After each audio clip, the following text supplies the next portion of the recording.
And speaking of the first Johnson & Johnson single-dose vaccine, that will start being administered at Yankee Stadium in the Bronx. New York State received about 165,000 doses of the new vaccine and is using them to make sites like Yankee Stadium and the Javits Center 24 hours, as you just heard.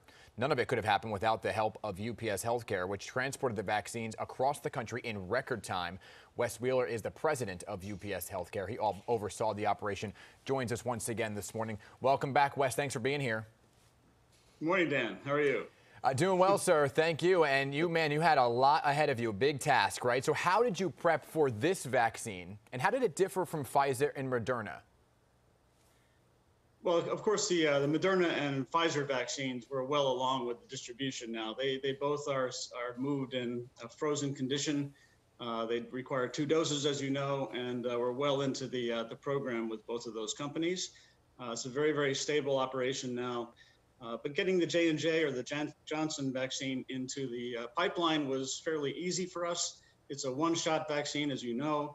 It transports at a higher temperature, 2 to 8 degrees, which makes it a little bit easier for the storage at the other end. And of course, it goes through the same process that we've been using now with Operation Warp Speed and the team. So are you able to transport all 3, Pfizer, Moderna, J&J, on the same plane or truck, given the difference in temperature now and how they're packed? Yes, because they're all packed in different thermal shippers, and they all have different requirements inside the shipper, but they all flow through our World Port facility in Louisville, Kentucky. And from there, they get on the outbound planes, and about 20 hours average transit time from the time we pick up the shipment at McKesson, in this case, to its point of use. So it's all in the same system, the same process. And it rolled out very, very smoothly. Yeah, I'm listening to your timeline right there, and I just want you to help us understand logistics of timing a little more clearly, because we see long lines of people wanting to get a vaccine. That is not your concern, right? But how long from when a vaccine is made does it get into your hands to then get to a vaccine site? Well, we don't have all the data from all the companies, but Pfizer has been telling us that they've been manufacturing the product in record time from the time they get the active ingredient in Kalamazoo till the time they convert that to a fill and finish sterile drug is a matter of hours. And that's pretty unusual, but they have a process. They've ramped it up. They've actually shortened the time of manufacturing. But from the time we pick it up in Kalamazoo till the time it reaches point of use, it's about 20 hours average. Wow. And, you know, and Wes, we've talked about this before. We keep on seeing the trucks leaving the facility with police escorts, right? Talk about the need for these escorts with these vaccines. Have you run into any kind of security issues, especially because of demand here?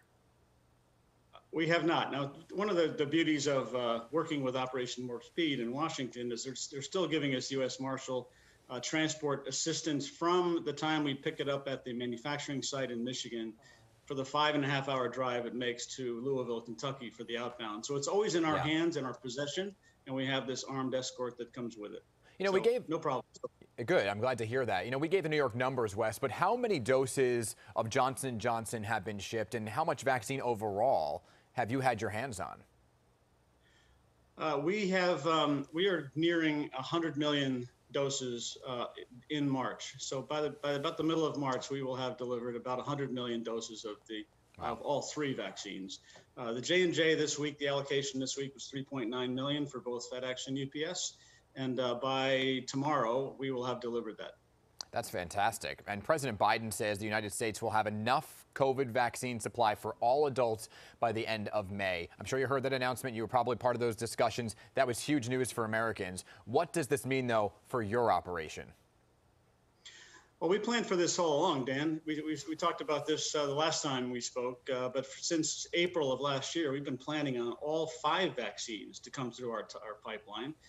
We planned for a big capacity. We carved that out of our network, and we're ready for that. We're only about a third of the way through our peak capacity estimates, so we're well along. I think by the middle of the month, I said 100 million total shipments for UPS only, and probably more like 300 million by the end of April. How often are you in communication with the Biden team? How has that differed from the previous administration? We talk to the White House generally about general policy issues. As you might imagine, we have a team up in Washington, but our direction comes from General Perna's team, and General Perna is really the interface with the White House. They're getting the allocations with the CDC. They make the decisions, and then the orders flow down to us from McKesson and from Pfizer. And all that process happens within a matter of 24 hours. So the orders for J&J dropped on Sunday. Yeah. And on Monday, we're packing out. And of course, now you've got your vaccines. I mean, that just shows you how quick you guys are moving, right? So this is our third conversation. What is the biggest lesson learned, Wes, along the way, now that you're in the vaccine transport game? Is it how to handle winter weather that hopefully is gone and out the door? Yeah, I have to give a shout out to our command center. We built the command center we got it ready in October. General Perna said, be ready in October. We built it, we had it ready, and we have a full-time staff there in Louisville. We have boots on the ground. We have regional representatives all over the country, and they're actually racing with each other. They're actually competing with each other to make sure they clear their regions by the end of the day, every day. Yeah. And I think the lesson learned is just good planning, good communication, and the data flows that come from Washington are very, very important. They move very smoothly to us. And I got to say, Merck, the news of Merck working with Johnson & Johnson, you working with FedEx, these organizations that usually are competitors coming together in this time, absolutely incredible. We're on calls every day with Richard Smith at FedEx and Pfizer and McKesson and the Warp Speed guys. It's been a team effort. It is a team effort indeed. Wes Wheeler, always appreciate you joining us for this important conversation. You're welcome back anytime as we get more information. Good luck to you, and congrats on all the vaccines you're able to transport, and thank the whole team for us, all right? I will, Dan. Thanks very much for having me. Thank you, Wes.